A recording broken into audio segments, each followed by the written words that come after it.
অনেকদিন পর লাইভে আসলাম আপনাদের সাথে। লাইভে আসা খুব দরকার ছিল।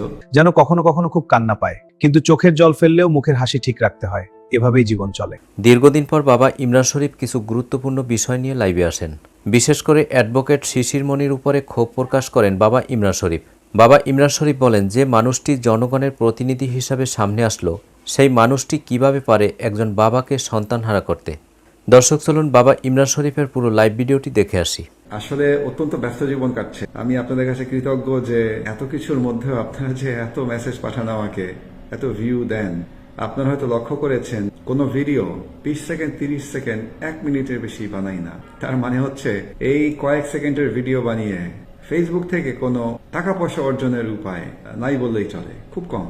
সেটা উদ্দেশ্যও না, সেটা ইচ্ছা করে প্রমাণ করার জন্য ও কোনো সময় একেবারে শেষ মুহূর্তে এসে ভিডিওটা কেটে দেই। উদ্দেশ্য আপনাদের সাথে কথোপকথন করা, কেননা আমি তো কিছু ভীষণ বেদনাদায়ক অভিজ্ঞতার মধ্যে আপনাদের সামনে এসেছিলাম আমার সন্তানের হেফাজতি নিয়ে। আমি কিছু কথা বলবো, কিছু ভিডিও বানিয়েছি এই ব্যাপারে এবং সেটা ছাড়বো আপনাদেরকে। ভিডিওতে কি বানিয়েছি জবের ব্যাপারে সেটা এখন আলাপ করবো না।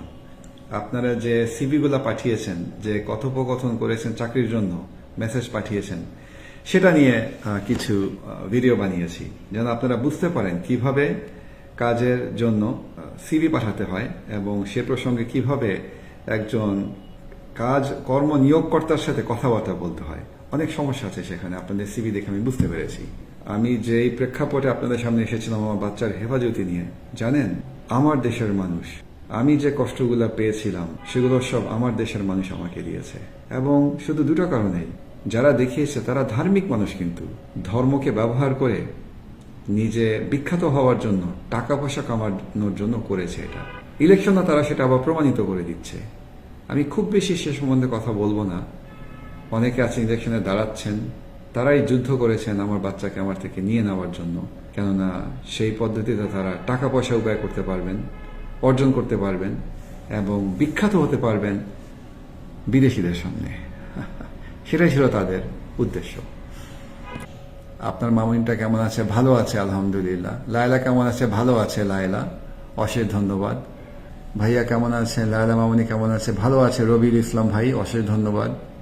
তারপরে আপনার ওয়াইফ কি, শাহাদত হোসেন সাহেব, আপনার ওয়াইফ কি এখনো জাপান থেকে মেয়েকে নিয়ে যাওয়ার জন্য ডিস্টার্ব করে? প্রচুর ডিস্টার্ব করে। উনি ডিস্টার্ব করেন না, উনার দালাল যারা আছে বাংলাদেশে তারাই ডিস্টার্ব করে। সেই দালালরা টাকা পয়সা নিয়ে এবং বিখ্যাত হওয়ার জন্য সেগুলো করেই যাচ্ছে। মীর জাফর আলী খান একেবারে এটা অচিন্তনীয়রা করছে। এই পর্যন্ত ওরা সফলকাম হয়নি, সময় বলবে হবে কিনা। ধর্ম তো আমাদের সবার কাছে, আমাদের নিজ নিজ ধর্ম অত্যন্ত গুরুত্বপূর্ণ এবং আমরা খুব সম্মান করি আমাদের ধর্মকে। তবে জানেন, আমি আমার দেশের মানুষ থেকে শিখলাম যে কিভাবে ধার্মিক লোক ধর্মকে ব্যবহার করে কিরকম মির্জাফরি করতে পারে। ওদের কোনো সম্মান নাই আমাদের ধর্মের প্রতি, যতই দেখাক না কেন। এবং ইলেকশন আসছে, ওনারা নাকি ইলেকশনে অনেক সক্রিয়ভাবে কাজ করছেন, এটাই আর কি। সজীব মন্ডল, আপনার বাচ্চার কথা বলেন না, কেমন আছে? ভালো আছে আমার বাচ্চা, অশেষ ধন্যবাদ, ভালো আছে। আমরা তো ম্যাক্সিমাম প্রায় সবাই, আমরা তো রাজনীতিবিদ না, আমরা শান্তি চাই, একটা ভালো চাকরি চাই, একটা ভালো রোজগার চাই, কিছু সুখ শান্তি চাই। দোয়া দরুদ পড়বো, একদিন বয়স হয়ে যাবে, চলে যাবো আমরা পৃথিবী থেকে, তাই না? সবচেয়ে বড় যেটা আমার জীবনে পুরস্কার পেয়েছি, আমার সন্তানের সমতুল্য আপনাদের সাথে এই যে যোগাযোগটা হয়ে গেল। আমি এখন রাস্তায় একটা রিক্সাওয়ালা মামার বেদনাটা বুঝতে চেষ্টা করি। আমার গাড়ি নেই, আমি রিক্সায় চলাচলি করি প্রায় সময়, মাঝে মাঝে সিএনজি একটু পয়সা খরচ করার মতো দিন হলে করি, এই আর কি। তবে খুব কষ্ট করেছি আদালতে, এবং আমার দেশের মানুষগুলোই, আবারও বলবো, যারা ধার্মিক তারাই আমাকে কষ্টগুলো দিয়েছে। আমি যেহেতু নাছরবান্দা বাবা ছিলাম, আপনাদের দোয়া ছিল। আপনার ফ্যামিলিটাকে পুনরায় একসাথে দেখতে চাই। জাহাঙ্গীর আলম, আদৌ সম্ভব কি? ঠিক আছে, আমি সোজা কথা উত্তর দেব। বাচ্চাদের জাপানি মা আমার বিরুদ্ধে 17টা ফৌজদারি মামলা করেছিল, অনেকগুলো তার মধ্যে। দেশে ছিল কোনোভাবে আমাকে যে জেলে যে বাচ্চা নিয়ে চলে যায়, সেটা উনি তো করেননি, ওনার আইনজীবীরা করেছেন। তো আপনি কি, আপনার স্ত্রী যদি সেরকম হতেন, আপনি কি একসাথে সংসার করতে চাইতেন?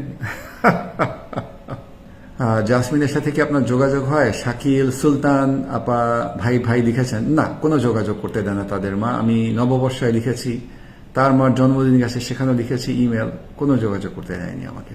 আপনি কি কোনো চাকরি করেন বা কোনো কাজ করেন? আবু কালাম, জি না ভাই, আমি কোনো চাকরি করি না, আমি কোনো কাজ করি না। আমি কিছু এআই কৃত্রিম বুদ্ধিমত্তার সফটওয়্যার বানাচ্ছি। আমাদের ইঞ্জিনিয়াররা বুয়েটের, ব্র্যাকের, অস্ট আহসানুল্লাহ বিশ্ববিদ্যালয়ের, এনএসইউ নর্থ সাউথ বিশ্ববিদ্যালয়। আমি বিদেশে কাজ করেছি অনেক বছর, সেই সূত্রে আমি আপনাকে আমার ছোট করে বলি। আমি 17 বছর বয়সে দেশ থেকে চলে গিয়েছিলাম, তার আগে দেশে ছিলাম। আমি আমেরিকাতে আন্ডার গ্র্যাজুয়েট পাশ করেছি ইলেকট্রিক্যাল ইঞ্জিনিয়ারিং এ, ভার্জিনিয়া টেক। তারপর আমি ক্যালিফোর্নিয়ায় গিয়ে চাকরি করি অনেক। সেখান থেকে আমাকে কোম্পানি ট্রান্সফার করে জাপানে গিয়ে আমার পরিচয় হয় একজনের সাথে, যে ভেবেছিলাম আমি ভালোবাসতে পেরেছিলাম। বিয়ের পরে দেখলাম টাকা পয়সার জন্য বিয়ে করা হয়েছিল এবং নিঃস্ব করে দেওয়া হয়েছিল। তারপরে সন্তান নিয়ে আমি দেশে এসেছিলাম, কেননা সন্তান নিয়ে জাপান থেকে চলে আসার বিরুদ্ধে কোনো আইন নেই। আমি আইনগতভাবেই বাচ্চা নিয়ে দেশে এসেছিলাম। জানেন আমি কেন আমার বাচ্চার ভিডিও দেই? দর্শক, কেমন লাগলো বাবা ইমরান শরীফের আপডেট পেয়ে অবশ্যই কমেন্ট করে জানিয়ে দিন। আর ভিডিওটি ভালো লাগলে লাইক, কমেন্ট, সাবস্ক্রাইব করে আমাদের পাশে থাকুন। ধন্যবাদ।